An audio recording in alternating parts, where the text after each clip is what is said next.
100%. Is it time? I think it's time. Hayley Rich PT, we have made it to episode 20. Yes, we have. Oh, this is Can you awesome. believe it? With this podcast, for anyone that doesn't know, was just made out of a random walk me and Hayley had one day where we were a little bit down about everyone going into the second lockdown. And I think it was your idea, Hayley. You were just saying, what can we do? Like, what can we do to like give ourselves a bit of a boost? Because me and you both felt pretty like moody about the fact we weren't going to be able to train our clients. Yeah. Oh God. Yeah. That was the one where we were having like a random month in November, wasn't it? Lockdown, I think. Yeah. But yeah, we wanted something that would pick us up and keep us going, and it really has. I enjoy this podcast every week. I love it, and also one thing. Well, we made it to episode 20, which for me is a bit of I don't know. It was just the mark. Like if we can get 20 done, then obviously that's been 20 weeks. We've been doing this for a while, and we've got loads more to talk about. And over this year, we want to make the podcast as big as possible, and hopefully at some point the best fitness podcast out there, because I think me and you both feel like a lot of fitness podcasts are boring, and we just want to make a fun one that everyone enjoys listening to. And yes, and I think we're enjoy. achieving that. I think we're achieving that, because everyone that does listen to it says they're getting some good stuff from it, but also laughing while walking. Exactly. And everyone's looking at them on the walks, and that's what we want. So that's perfect. That's exactly what we want. On that point, we made it to 20. Another milestone for me is 1,000 listens. So we're nearly at 1,000 listens, guys, which is going to be a nice little celebration for us. So if you can, everyone that's listened to this now, if you can do us a massive favor, I know we always ask you to go and review the podcast, 5-star it, all of that shit. If you can please just share this podcast with one friend. I mean, if you have 5 friends, great. But if you can all just share this with one friend, it would mean the world to both of us, because we literally do put a lot of effort into this every week. It might just sound like we're just two idiots having a laugh, but we really do try, and it would make a big difference if we could just get over that 1,000 barrier and then just keep smashing towards 10,000, 100,000, etc. Yeah, it would be awesome. Oh, it makes me so happy thinking about it, you know? Yeah. It's a good positive note to start off at. But apart from that, what else have you been doing this week? Same old, really. I did, to get this donut this morning, I actually ran to the donut shop. I've not really done much running. I know we said we were going to start, but that's another story. Maybe we can talk about that next week, maybe. Yeah, we can. So I've not really done much running, but I ran to the donut shop, which is exactly 5 kilometers from my house, and I did it in 27 minutes. I think it was like 27 minutes, 2 seconds or something, which I'm pretty impressed. Don't get me wrong. My fitness levels are nowhere near what they were in the first lockdown. I think that's better than my best ever time. My best time that I did 5K was, I think it was 24 minutes 35, something like that. So I'm pretty impressed that I'm still doing 27 minutes. So that was exciting. Really good. But that is literally it for my week. What about yours, Jake? I mean, obviously I moved house a couple of weeks ago, but I spent the first couple of weeks on my own because my flatmate was in quarantine. Because he just come back from red listed country, so he was stuck in a hotel room, but he's back now.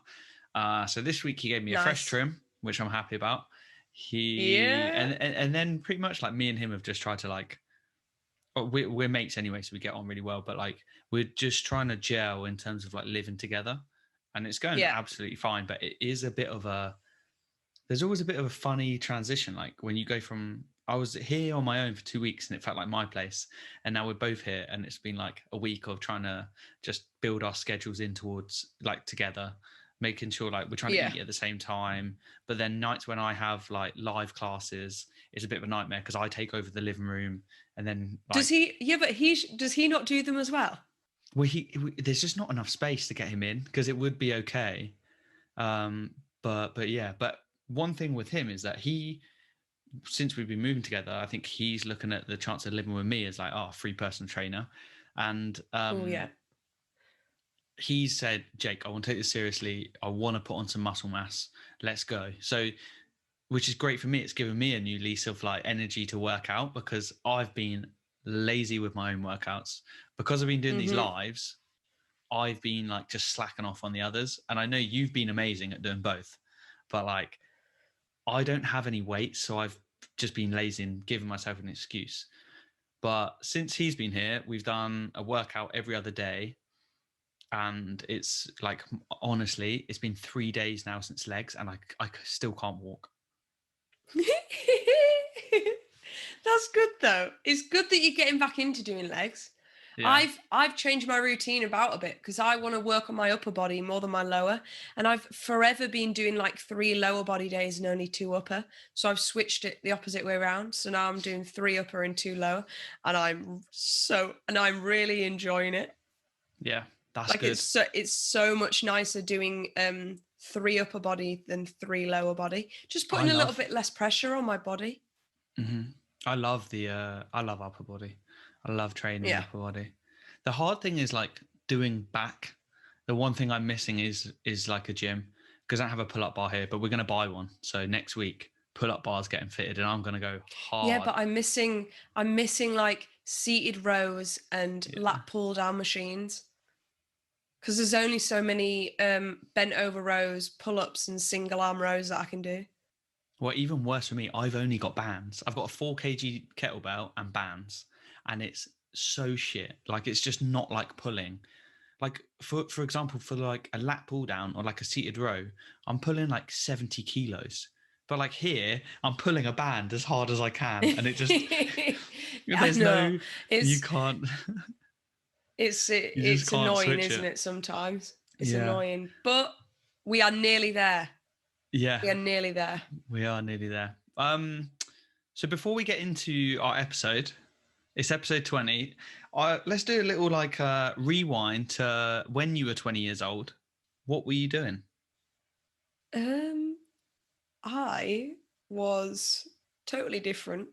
I think I was 20. That would take, what year would that take me to? Yeah, I was crazy, and I was in Zante working a season, and I was probably drunk pretty much every night. And I think, do you know what? I think that's why. And I was looking. Last night, I was actually going through all my videos on my phone, and I was looking at some of the Zante videos of me, and I think doing 3 seasons there is why I don't really drink much now. So that was going to be my next question. How many seasons did you do? But yeah, that totally makes sense. Because I've been to a few of those places and they're fucking mental. And I did work in Malia for a little while, but not very long. But just like I've experienced a lot of periods of heavy drinking and they really take it out of you. So doing 3 years, it's just not surprising that you're just like, yeah, I'm just going to work on my mind and body now. And not work on getting fucked up. It's crazy. One season I was there from beginning of May till, I want to say I was there till mid-October. That's a long time of getting drunk. Yeah, disgusting. Beginning of May till beginning of October. And I wouldn't say I had many sober days. To be fair, when I was traveling, I spent a year and I drank beer pretty much every day. Actually, probably about 9 months of that, I drank beer every day. So I guess if you want to get into fitness like really hardcore, the best way to go about it is just to get smashed for 6 to 9 months and be like me and Hayley. And then at some point, the fitness path will follow. Something's going to click in that brain and be like, yeah, that's enough. You have a drunk epiphany. That's what it is. Yeah. Oh God. But yeah, at 20, I think I was at uni. I was studying accounting, and I was probably getting drunk every weekend to like cure the boredom. Oh yeah. I never went to uni. Waste of time. It isn't, but I think I don't know. I don't know. I can't say anything because I never went, so it's a long I topic. don't It's a really have an long opinion topic on. of. It's one of those things where I could talk for ages about like the benefits and drawbacks, but I genuinely think overall, I don't think it's worth going unless you're doing something that really requires a degree.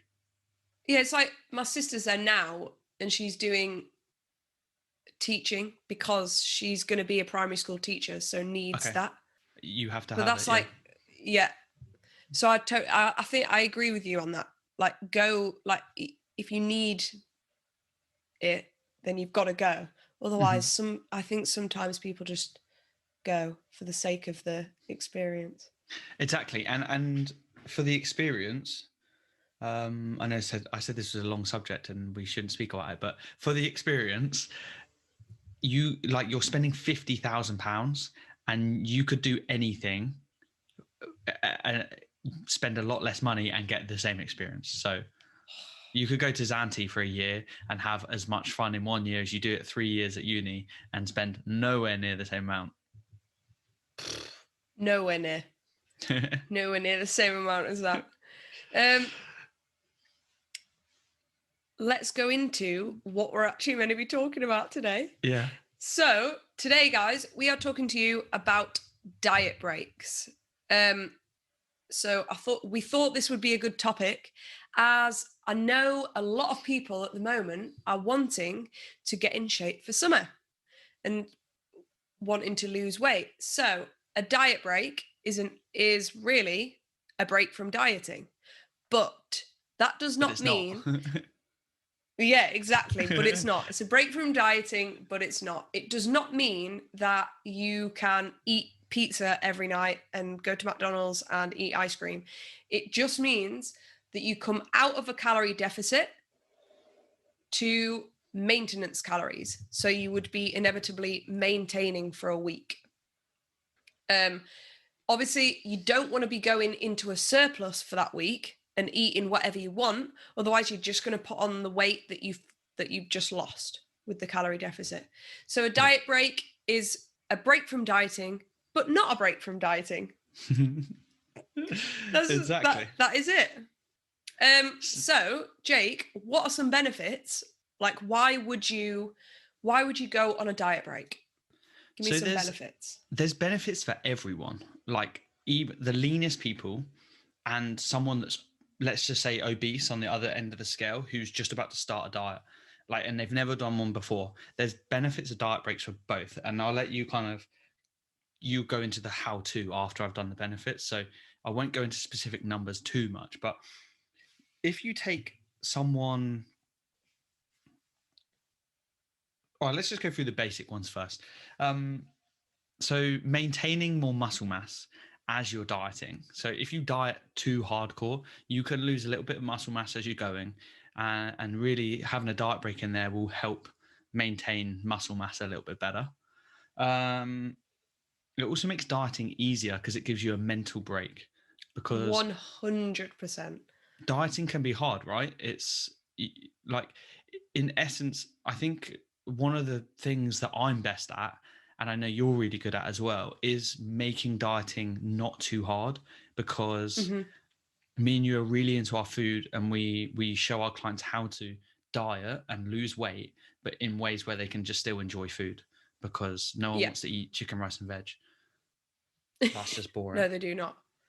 No, but at the same time, to some degree, dieting's always going to be a little bit tough.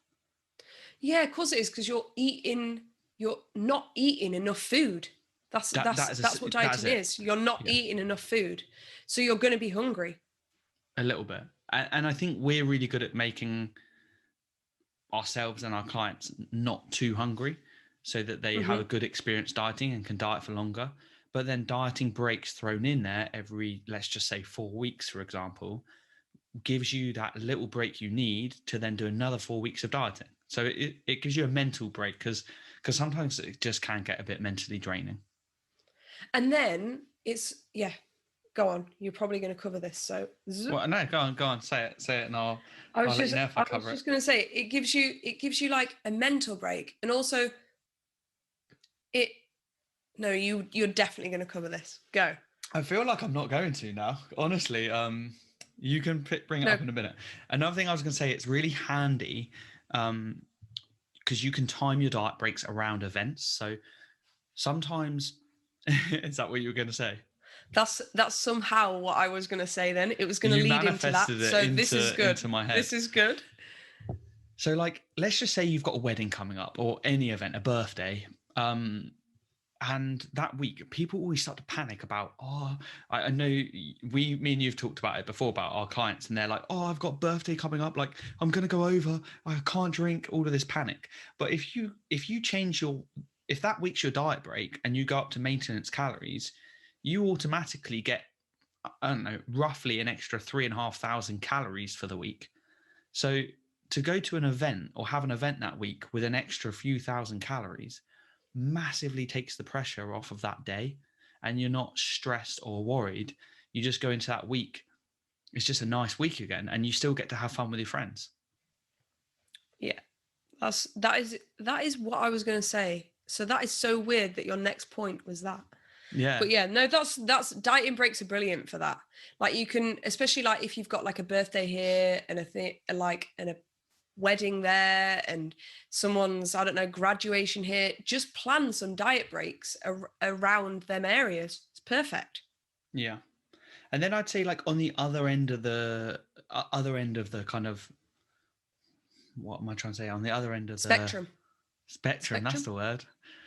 There's always a word each week that one of us forgets and then the other one has to help out with.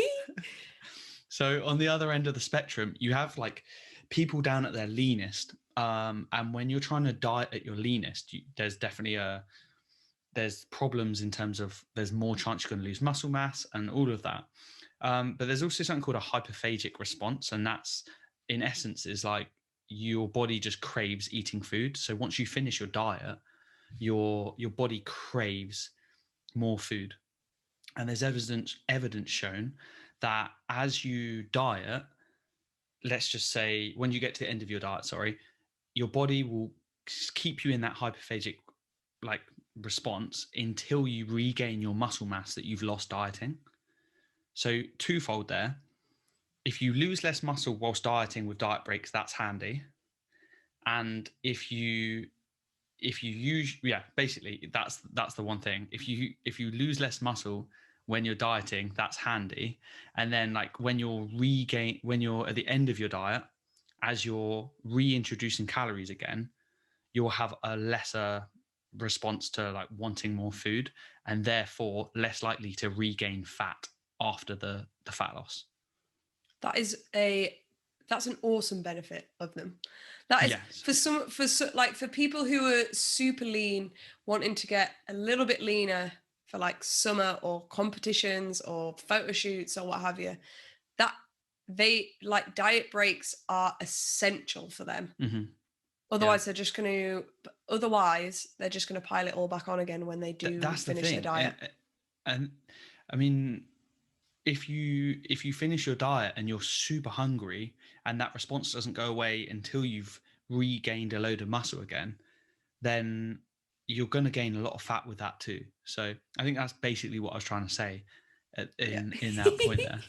But what happens, I noticed this on podcasts because I speak a lot anyway, but when I have coffee, my brain goes faster than my mouth, or the other way around, I'm not sure, but I speak. No, I know too exactly quickly. what you mean. Yeah. No, I know exactly what you mean.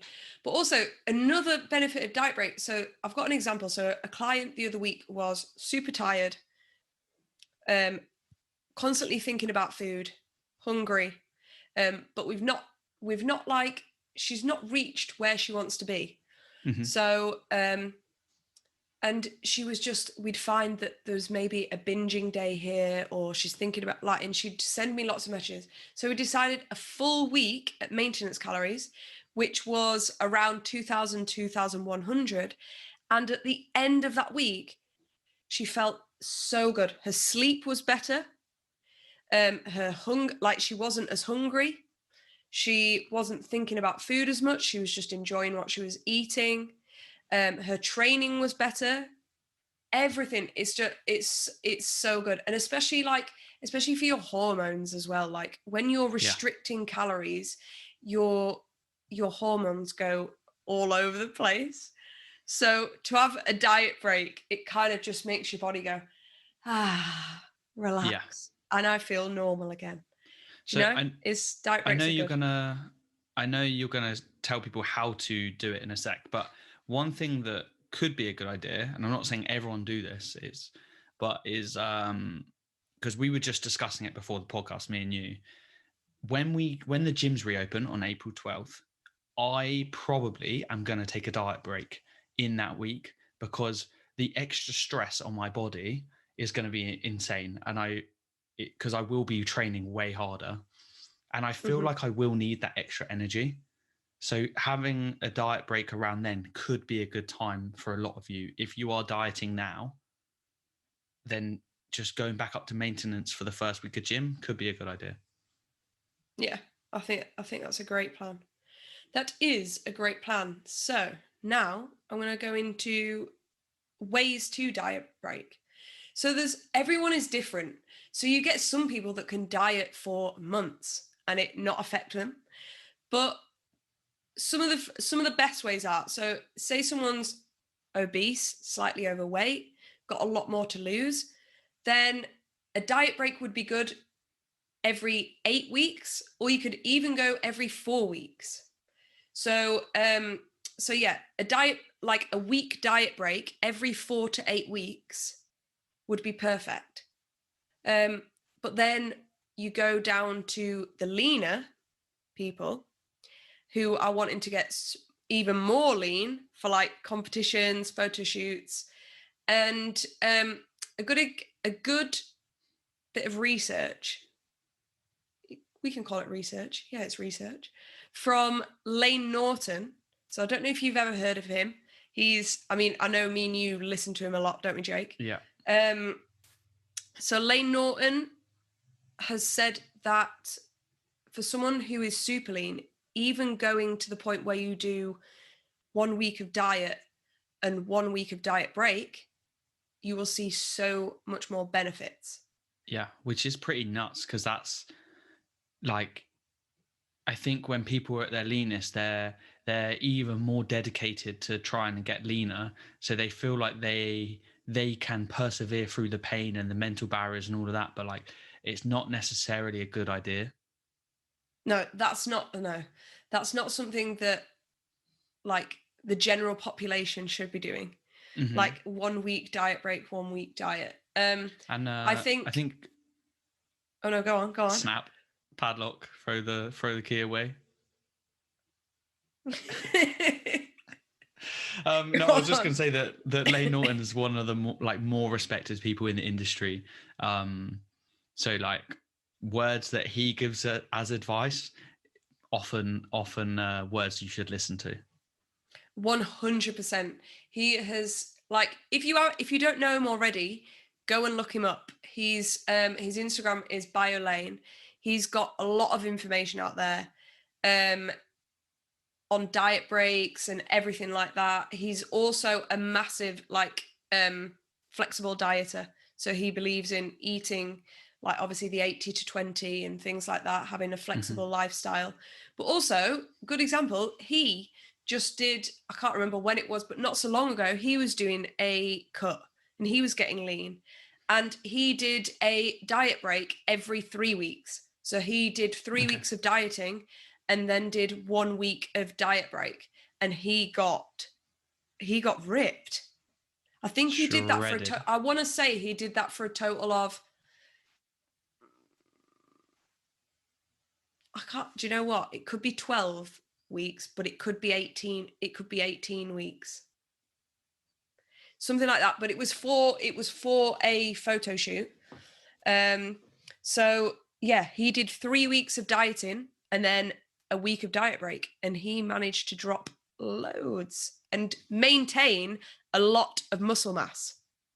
Yeah, That's a big thing. So if you think that the people, so often I think in the fitness industry, a lot of the best information is misled. So if you're someone that's just getting into like your fitness journey and you're just starting to get lean maybe, and you've never heard of this might be a surprise to you, but the leanest people don't go the hardest. They're not just strict dieting for 12 weeks. They do have diet breaks and these little tactics that make all the difference. Yeah, 100%.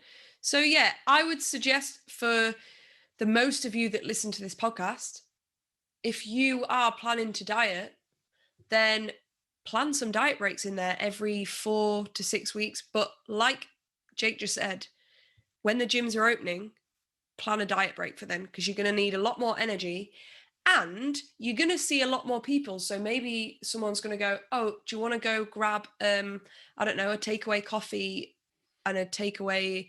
Oh, you can sit outside for food from the 12th of April. And a big one, alcohol. You can sit outside for alcohol. So exactly, we might finish work and be like, yeah, we might finish work and be like, oh, like Jake, do you fancy going for a cider or something to sit outside if there's a bit of sun?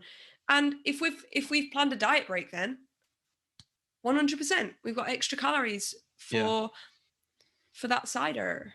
Yeah, but let's just get this straight. Most of your extra calories should be protein, veggies, and extra carbs. Yes. Not extra beers. Sorry. But you can have the odd beer in there. Guys. But yeah, so remember, when you're dieting, obviously is calorie deficit, and your diet break is maintenance, not eating whatever you want. Because that would be silly and you'd lose all the progress you'd just made. 100%. Is it time? I think it's time. Right. I want to go first because I want to talk about this place. Okay. Because we've wanted to try this place for a while, but because of COVID, they were closed and you could only order on, I think you could order up to 2 p.m. on Thursday to get deliveries on a Friday. So you couldn't go into the place. So obviously, well, we need donuts on Thursdays. So that wasn't appropriate for us. But now they are open from 8:30 till 2:30, Monday to Saturday. So I ran there this morning and I got my first donut. I'll show you guys. I got a Snickers. It looks very good. I got a Snickers flavour. It's the Nest on London Road in Southampton. I'm excited to bite it. I can't wait. So shout out to the Nest for their lovely looking food. Can I just send a little bit of hate over to the Nest? Okay. Why the hell would you decide to open your shop a week after I leave Southampton? And can I just say, I lived a minute's walk away from the Nest and I was waiting for you guys to open forever. And now I've moved to Winchester and I can't get a donut and I'm not happy about it. And now I have to watch Hayley eat your donuts. So yeah, you do. Hate on that. And because of that, oh, you greedy git. She's already started. Because of that, I knew she was going to go get a nice donut. So there aren't that many good donuts in Winchester. So I branched out this week, guys. I was a little bit naughty. And I went and got a bun instead. So this isn't a donut, I know, but it's a mocha bun. And I'll be honest, look at that. That looks delicious. I'm so excited for this. Mmm.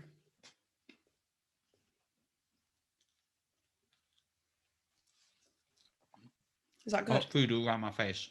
I can't eat this, like.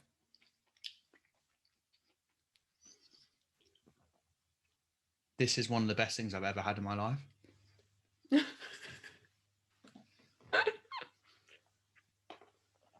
that good? It's so good. Like, this is... We could have a 5-minute segment here of just no speaking. Man, I do want to try yours now. But these are awesome.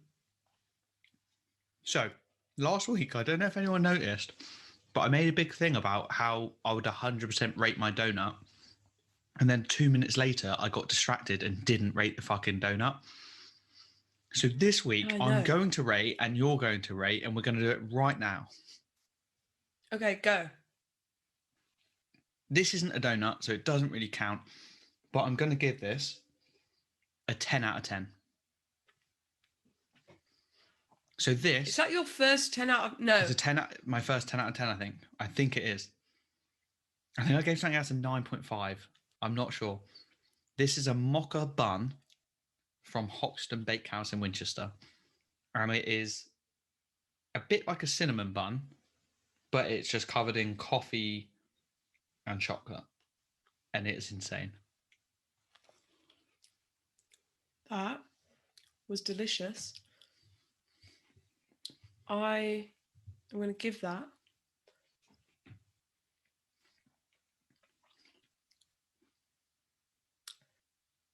a 9.5. I'll tell you what. If you're in Winchester, Hoxton Bakehouse, go check them out. If you're in Southampton, The Nest, just go there because that donut looked amazing, and all their stuff looks amazing. And we've just had the already highest. Can't wait to go. I already can't wait to go next week and pick my next flavour. We just had the highest ratest week. The highest rated week.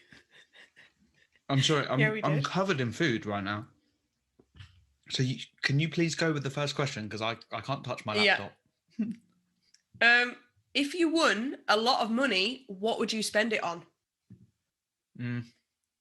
Okay, let's change that. If you won the lottery, what would be the first thing you would spend it on?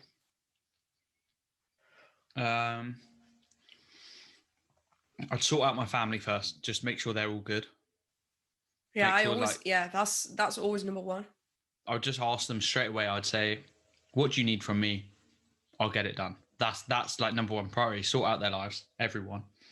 After that, when we're talking about like what do I want? I would take a holiday. And I wouldn't give up work because I love my job. But I would, couple of weeks, maybe a month. Probably I'd go to Bali. I'd be surfing. I'd be eating good food, and I would not do anything that is out of the norm. I legit would just, obviously going to Bali isn't normal, but like I wouldn't do something. I wouldn't go to like Miami and switch my lifestyle up and get a Lamborghini and just fucking, I don't know, go to casinos. I wouldn't do and that, stuff. but you see, I would be going to, I don't even gamble, so I don't know what I'm talking about. But I would go to America I'd just go to places that I wanted to go in America. I'd definitely fly to Vegas first. I'm really sorry, but I so would. That would be my flight out there. I would fly to Vegas, do some crazy stuff, see some shows, what have you. Spend some cash. Don't even gamble, but I'm gonna gamble because now I've got some money. And then I'd go see places that I haven't seen. I would do those things too at some point. I just think one of the most important things is just don't change your lifestyle to something that's like obviously you can make your lifestyle way better, but don't make it something that's just like dumb, because you see that with like, I don't know, a lot of lottery winners just like change their lifestyle up, and there's a few famous ones that have gone bankrupt. Like, so I would invest my money smartly at the same time as enjoying my money. Yeah, I would have a month. I think like a month in America, like doing stuff I like doing, but the first bit would be Vegas, just going a little bit crazy, celebrating. Yeah, that sounds good as well, to be fair. Okay, question number 2. Not that question. That was just basically the same question as last week about school, which I'm sure we had the week before as well. Okay, so next question is, how do you get your news? How do I get my news? Like, what kind of medium do you get news from? I'm assuming you don't watch TV every morning to get Sky News or something. No, I think I look at the news on my laptop. Yeah. I either see. Oh no, I'll tell you what. Yeah, okay. So I'll tell you what I do. I get pop-ups on my iPhone of the Apple News, pops up giving me a notification. But I realised that you actually have to pay for Apple News if you wanted to look at it. If you want the good so stuff. I then go on BBC News and just kind of look at their top stories. That's how I look at the news. I mean, normally I just kind of similar. Like, I'll see something, or I'll see something trending on Instagram which everyone's reposting, and then I'll try and find the real story, because whatever's being put on Instagram is always some hyped up shit. Or recently, since my flatmate's moved in, he's got a subscription to, I think, The Atlantic, which is a news provider, and he just tells me all this fucking interesting stuff. So I get my news from my flatmate now. Ooh, that's good. Yeah. Okay. Next question. Next question. Okay. Can you remember the first film you saw at the cinema? Oh my God. First one that pops into my head is 2012, which is like the end of the world. It's like an end of the world film. I think it was in 3D. I've got to have been before this, but I definitely remember going with my cousin to see Harry Potter and the Philosopher's Stone. Oh, I saw that as well, actually, yeah, at the cinema. But I'm sure I'll have gone before then. But that's definitely one I remember. As a kid, someone definitely took me to cinema. I don't remember it. I've got the worst memory, so I think that was one of the first, though, I think. Philosopher's Stone. Yeah, I can't remember anything else. I'm going to skip that question. It's too politically driven. Okay, this one's better. Who would you most like to meet? Oh, no.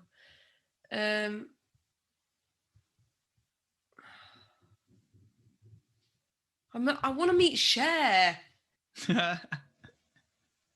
Yeah, it's funny because she's come up on the podcast before. But I also want to meet The Rock. I knew you'd say The Rock, yeah. Because he is A, good looking, B, just awesome. He's just awesome. He's just an awesome guy. Yeah.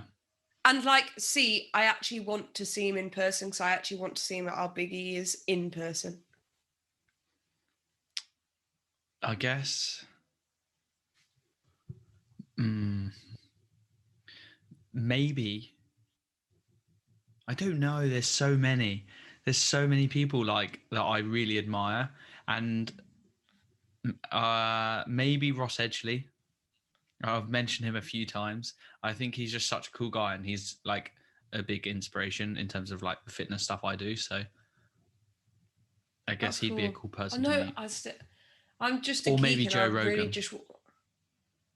But is there no one like I want to see Cher, because she's my all-time favorite, and I was watching videos on my phone that I have of her concert, and I was nearly crying. Mate, okay, Didier Drogba, he is a hero of mine. Who? Do you even know who he is? Say his name again. Didier Drogba. No, who's that? He's a Chelsea legend. Yeah, no, I'm not going to know that. Well, you should know him because he's a Chelsea legend. And I absolutely love him. And yeah, I was obsessed with him for my later teenage years. And even as a young adult, the guy is just, he's a good guy, does a lot of stuff for his country, and just done everything for Chelsea. So I love the guy. If anyone doesn't know, I'm a massive Chelsea fan. I fucking love them so much. And we won in the Champions League last night. So you're a massive Chelsea fan? Did you? Yeah, we won. We got through to the next stage of the knockouts. So I'm in a good mood today. Ooh, good. So you're a massive Chelsea geek, and I am total off. I'm not into football at all, and I'm a massive Cher geek. So that's interesting facts about us. So what we thought we'd go into next is experiences we've had. So experiences we've had with dieting, whether we diet braked, whether it would have benefited us. Couldn't say benefited then. And I'll start first. So I would say throughout like 2016, 2017, 2018 is kind of when I started getting into training and stuff, but I was still kind of 2016, 2017, I was still doing seasons in Zante, so it was a bit hit and miss. But at the end of my season in 2017 is when I like really got into, I was going to the gym quite a lot, really wanted to lose weight. And I was on a diet for a long time. Like I must have been on MyFitnessPal tracking like 1,500 calories for so long. And then like every day, just like can't even go 1 calorie over, and like no flexibility. But then there was it's either 1,500 calories or nothing logged, because I was just binging, which is what so many people do. Exactly. So I was in a diet for a long time. Then, and I all the way to 2019 when I got my leanest ever for going on this 2-week holiday to America.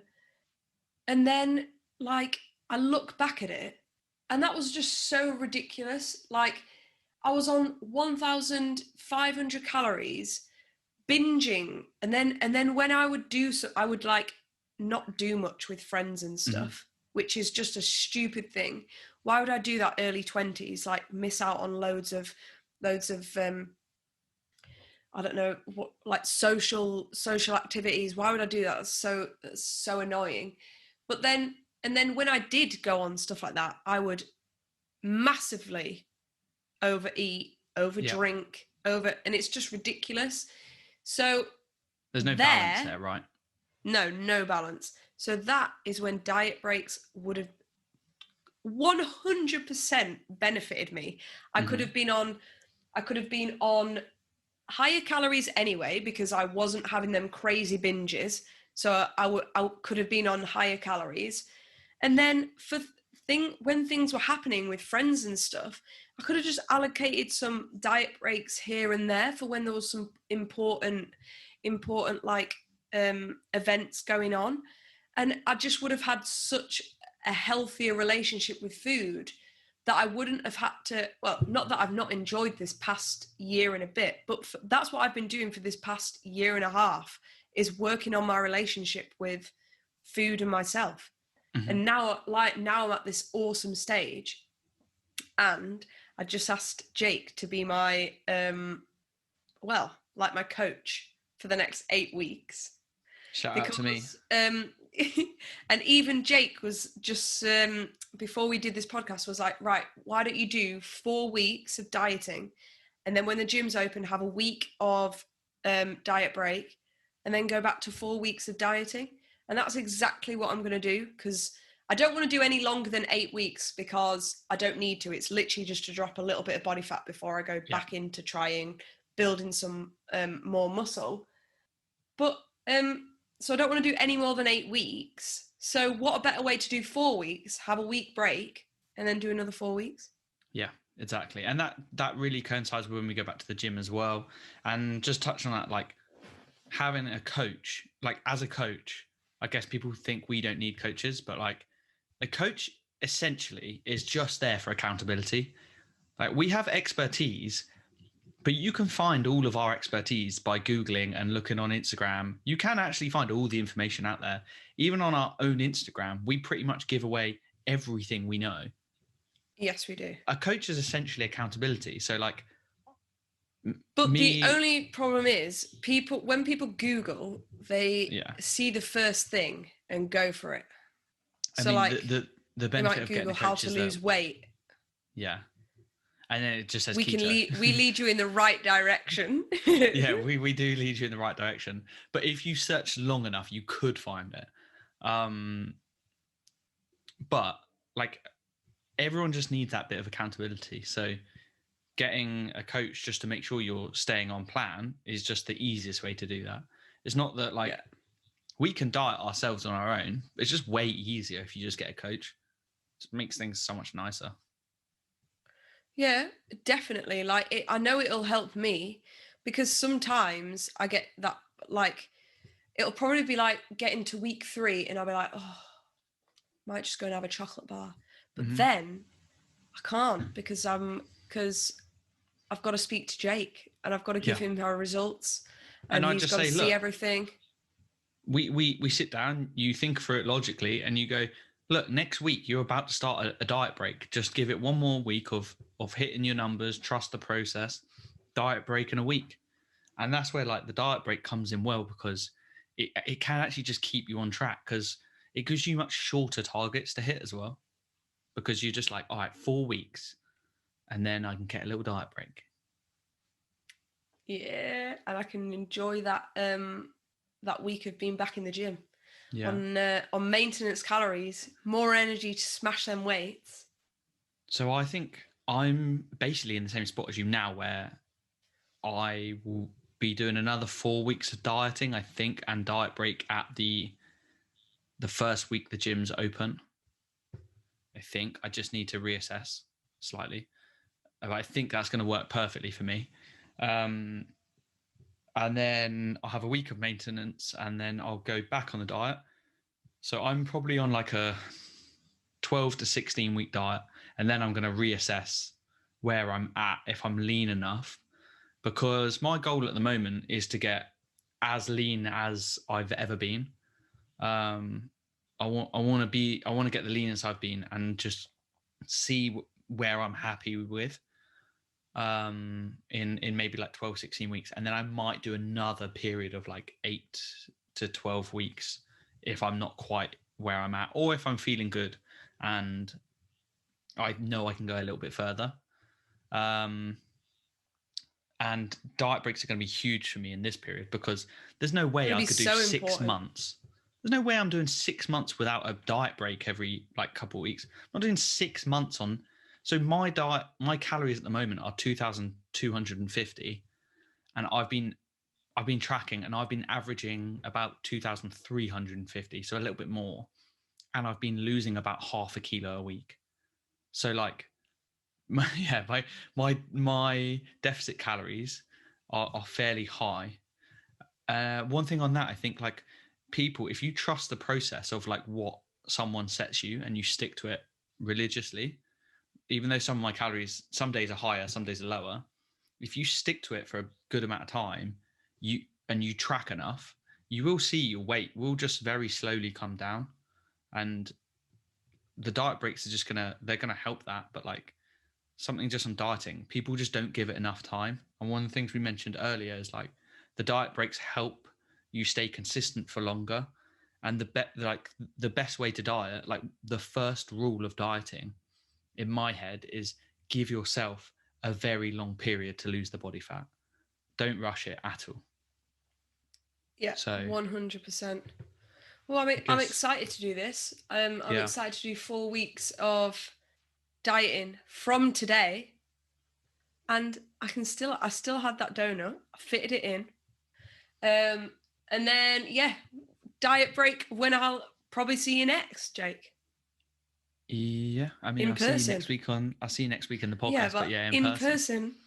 I know. I'm looking forward to the gym's reopening. We can go for some. Yeah, I know. Me too. So like when we're both on diet break, we can go for a celebratory drink. Let's get a drink, and let's get some pizza. I really want some pizza. What will my diet break we'll have to see what my diet break calories are, but I'm sure I can allow for a small pizza. Yeah, easy. I allow for a pizza every week on my diet, so I'm sure we can squeeze in a pizza for you on your diet break. Yeah, I'm sure we can. But yeah, if anyone has any questions on diet breaks, I think we've actually covered a lot of information in this. So there's chance maybe you're slightly confused, but as always, just send us a message and we'll send you down the right path and make sure you've got no confusion. Yeah, And if you're maybe interested, like maybe if you think this is something you need because you've been in a diet too long and you're finding you find it too hard, send us a message. We'll help you out. We are here for you guys. If you have been in a diet for a long time, 100%, just send us a message and we'll give you a little bit of information like specific to you. We can like tell you about your numbers and a bit more specific to you. So, because everyone needs a diet break at some point. For sure. Well, enjoy your week, guys, and we'll see you next week. See you next week, everyone.